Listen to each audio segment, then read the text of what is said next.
Assalamualaikum warahmatullahi wabarakatuh. Saya Desi Rizky. Selamat datang di channel saya. Di video kali ini kita akan membahas tentang gizi isi piringku, di mana nantinya kita akan membahas tentang porsi, kemudian apa saja sih yang harus ada di dalam satu porsi piring untuk kita satu kali makan, kemudian apa saja sih yang harus kita lakukan untuk menyeimbangkan makanan yang sudah kita konsumsi, seperti ya. Jadi di video kali ini kita akan membahas tentang gizi isi piringku ya. Ya, untuk selengkapnya teman-teman bisa menyimak video berikut ini. Kita masuk ke pembahasan gizi isi piringku, di mana dahulu kita mengenalnya dengan pedoman menu 4 sehat 5 sempurna, yang di dalamnya terdapat makanan pokok, lauk pauk, sayur mayur, buah-buahan, dan juga dilengkapi dengan minum susu 1 gelas sehari. Tetapi dalam pedoman ini belum ada porsi yang pas atau belum ada takaran yang pas untuk dimasukkan dalam satu piring untuk satu kali makan kita. Jadi sekarang itu ada yang namanya piramida gizi seimbang, yang di dalamnya ada protein nabati, protein hewani, sayur-sayuran, buah-buahan, kemudian makanan pokok, dan diimbangi dengan minum air putih minimal 8 gelas per hari. Dari piramida gizi seimbang ini, kita bisa tuangkan ke dalam isi piringku. Nah, bagaimana sih pedoman gizi seimbang untuk kehidupan sehari-hari? Mari kita simak. Yang pertama, makanan pokok. Di mana makanan pokok adalah pangan yang mengandung karbohidrat yang sering dikonsumsi atau telah menjadi bagian dari budaya makan berbagai etnik di Indonesia. Di mana makanan pokok itu ada beragam sesuai dengan keadaan tempat dan budaya serta kearifan lokal. Seperti contohnya beras, kemudian jagung, singkong, ubi, kemudian sagu, dan produk olahannya seperti roti, pasta, mie, dan juga sebagainya. Dimana di sini porsi dari makanan pokok tersebut adalah 2/3 dari setengah piring.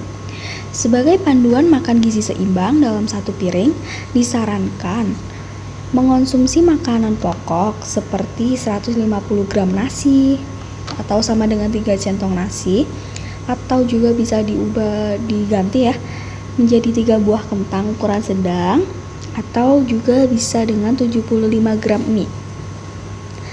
Kemudian lanjut kita ke lauk pauk, di mana lauk pauk ini terbagi menjadi 2, yaitu ada protein hewani dan ada protein nabati.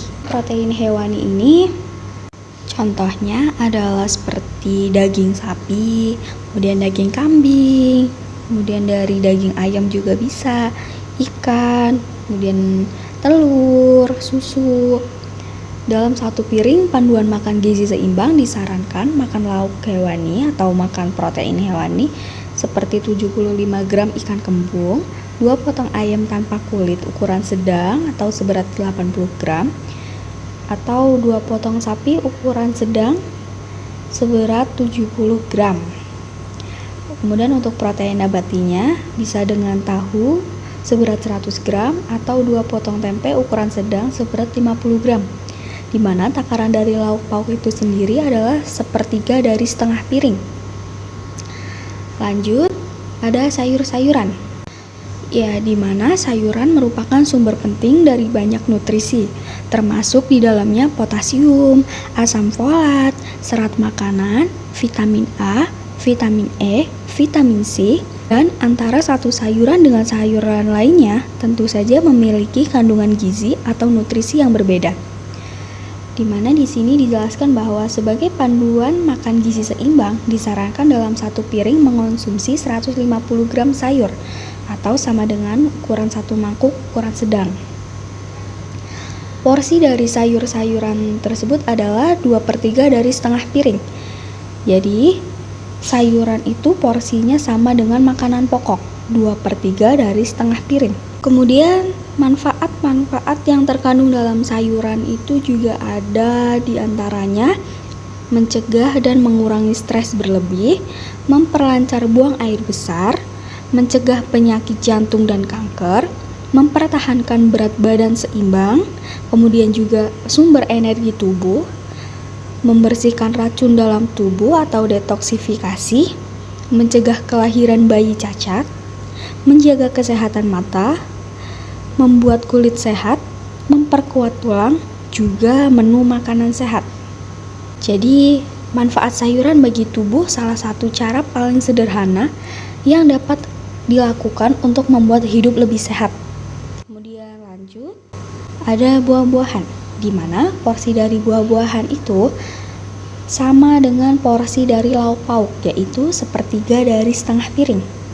Sebagai panduan makan gizi seimbang dalam satu piring, konsumsi diantaranya seperti 2 potong pepaya ukuran sedang atau seberat 150 gram, atau 2 buah jeruk sedang seberat 110 gram, atau juga bisa 1 buah kecil pisang Ambon seberat 50 gram.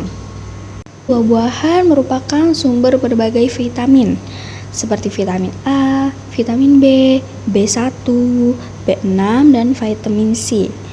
Mineral dan serat pangan. Sebagai vitamin, mineral yang terkandung dalam buah-buahan berperan sebagai antioksidan. Kemudian lanjut, ada minum air 8 gelas sehari. Air yang dimaksud di sini adalah air putih. Kenapa air putih? Karena air putih merupakan minuman yang paling sehat dan tidak berbahaya karena dibutuhkan oleh tubuh kita untuk menjaga kesehatan. Di sini dijelaskan bahwa kita disarankan untuk minum air putih sebanyak 8 gelas sehari atau sebanyak 2 liter. Manfaat minum air putih 8 gelas sehari adalah dapat memelihara fungsi ginjal, menghindari dehidrasi, mengurangi risiko kanker kandung kemih, memperlancar pencernaan, merawat kulit, dan mengontrol kalori. Lanjut, ada aktivitas fisik, di mana aktivitas fisik adalah setiap gerakan tubuh yang diakibatkan kerja otot rangka dan meningkatkan pengeluaran tenaga atau energi. Dalam sehari, kita harus melakukan minimal 30 menit sehari. Contoh dari aktivitas fisik adalah seperti berjalan santai, bekerja dengan komputer, membaca, menulis, menyetir, mengoperasikan mesin dengan posisi duduk atau berdiri, pekerjaan rumah tangga seperti menyuci piring, menyetrika, memasak, menyapu, menjahit, atau latihan peregangan dengan gerakan lambat. Dan contoh aktivitas fisik yang sedikit berat atau aktivitas fisik sedang seperti berjalan cepat pada permukaan rata, pekerjaan tukang kayu, membawa dan menyusung balok kayu, memotong rumput dengan mesin, pekerjaan rumah seperti mengepel lantai, membersihkan rumah, memindahkan perabot ringan, berkebun, menanam pohon, atau mencuci mobil. Itu tadi contoh-contoh dari aktivitas fisik. Yang terakhir ada cuci tangan pakai sabun dengan air mengalir. Kenapa cuci tangan harus pakai sabun?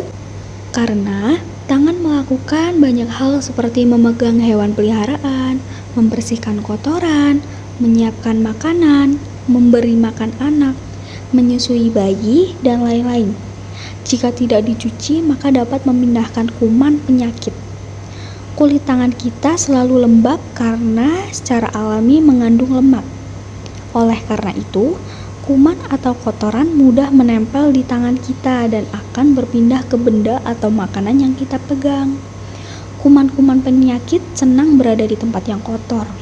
Cuci tangan harus pakai sabun dengan air yang mengalir, karena dengan memakai sabun dapat membersihkan tangan dari kotoran yang mengandung kuman penyakit. Cuci tangan pakai sabun juga dapat mencegah penyakit diare, infeksi saluran pernafasan atas, menurunkan 50% insiden avian influenza, hepatitis A, kecacingan, penyakit kulit, dan penyakit mata. Jadi, cuci tangan itu diwajibkan sebelum dan sesudah melakukan aktivitas, terutama ketika kita akan makan. Untuk cuci tangan sendiri itu ada 6 langkah. Untuk langkah-langkahnya, simak video berikut ini. Langkah cuci tangan yang benar yang harus kita lakukan sebelum melakukan aktivitas dan sesudah melakukan aktivitas, terutama sebelum dan sesudah makan. Pertama adalah telapak tangan. Kemudian yang kedua punggung tangan. Yang ketiga sela-sela jari seperti ini. Yang keempat gerakan mengunci. Nah, seperti ini. Kelima jempol. Kemudian yang keenam ujung jari diputar-putar. Yang keenam hias semuanya. Selesai. Jadi jangan lupa untuk selalu mencuci tangan sebelum kita melakukan aktivitas dan sesudah kita melakukan aktivitas, terutama sebelum dan sesudah makan. Nah, gimana? Sudah simak kan video materinya tadi? Itu tadi pembahasan tentang gizi-gizi piringku. Semoga bisa bermanfaat. Sekian video dari saya. Sampai bertemu di video berikutnya. Wassalamualaikum warahmatullahi wabarakatuh. Hai.